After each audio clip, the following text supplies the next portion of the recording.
Hello সকল ছাত্রছাত্রীদেরকে Navodaya coaching সেন্টারে স্বাগতম। আজকে আমরা জানব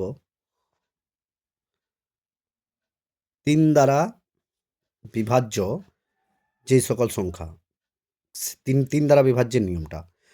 দেখো কোনো সংখ্যার যেটা ৩ দ্বারা বিভাজ্যের নিয়মের যেটা আমরা জানি যে কোনো সংখ্যার অঙ্কগুলির যোগফল বা সমষ্টি ৩ এর গুণিতক হয় তাহলে পুরো সংখ্যাটি ৩ দ্বারা বিভাজ্য। যেমন ধরো যেমন আমি একটা সংখ্যা লিখেছি ১২৩, হ্যাঁ? ১২৩ সংখ্যাটি যেমন ১ যোগ ২ যোগ এগুলা এই ১২৩টাকে একসঙ্গে বলবো সংখ্যা, আর এই যে এগুলো একেকটা অঙ্ক, এই অঙ্কগুলোর যোগফল। যোগফল যদি ৩ এর গুণিতক হয়, মানে ধরো ১ যোগ ২ যোগ ৩, ৩ দুইয়ে ৫ আর একে ৬, তাহলে সংখ্যাটি ৩ এর গুণিতক, ৬ সংখ্যাটি হচ্ছে ৩ এর গুণিতক, তাহলে অতএব সংখ্যাটি ১২৩ সংখ্যাটি ৩ দ্বারা বিভাজ্য। কিন্তু কিন্তু একটা জিনিস আমাদেরকে মাথায় রাখতে হবে যে আরেকটা অন্য পদ্ধতি কী আছে দেখো, অন্য পদ্ধতি দেখো আমি নিচে কিছু সংখ্যা লিখেছি দেখো। এই পদ্ধতিটা বলে দিচ্ছি, খুব ভালো এবং খুব সুন্দর পদ্ধতি, হ্যাঁ? মনে রাখার যে যেমন ২৭৩৬ সংখ্যাটি লিখেছি একের দাগে। দেখো এই যে যেগুলো ৩ আছে, ৩কে ৩ দ্বারা ভাগ যাবে কেটে দাও, ৩কে ৬ দ্বারা ভাগ যাবে কেটে দাও, তাহলে ৭ আর এই দুটো বাকি রইল, ৭ দুইয়ে যোগ করলে কত হচ্ছে ৯, তাহলে তাহলে এই সংখ্যাটা ৩ দ্বারা বিভাজ্য, হ্যাঁ? এটা বিভাজ্য ৩ দ্বারা।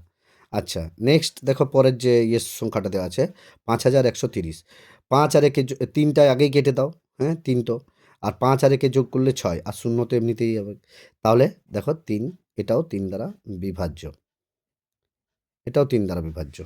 আচ্ছা, পরের যে প্রশ্নটা আছে দেখো ৪৭,৬০০ সরি ৪,৭৬,৩৫১, ৪,৭৬,৩৫১, তাহলে যেগুলো ৩ আছে আগে কেটে দেবে, ৩, ৬, মানে ৩ দ্বারা বিভাজ্য যেসব সংখ্যা, যেমন ধরো ৩, ৬, ৯, হ্যাঁ?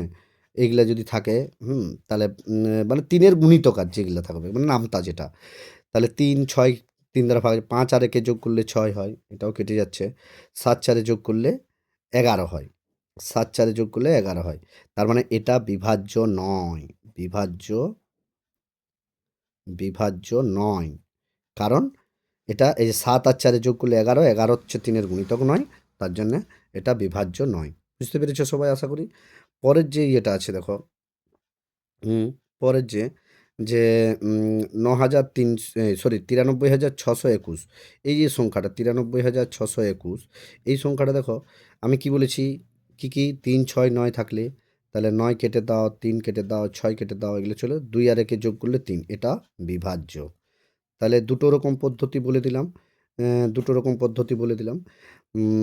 তাহলে দেখো, তাহলে ৩ এর বিভাজ্যতার নিয়ম কি হলো না, কোনো সংখ্যার যদি তুমি এইভাবেও করতে পারো, ৭ আর ২ যোগ করলে ৯, ৯, ১০, ১১, ১২, ১২ ছয়ে ১৮, তার মানে এর যোগফল হচ্ছে ১৮, তার মানে এটা তুমি এইভাবেও করতে পারো, আর এভাবে কেটেও যেগুলো ভাগ যাচ্ছে সেগুলো কেটে দাও, এভাবেও করতে পারো। তো সহজ পদ্ধতি হচ্ছে এটাই, কেটে করাটাই। আশা করি সবাই বুঝতে পেরে গেছো। পরে আমরা ৪ দ্বারা বিভাজ্যতার নিয়ম আমি নিয়ে আসছি। ওকে, বাই। ভালো লাগলে সাবস্ক্রাইব এবং লাইক করে দাও এবং শেয়ার করে দাও।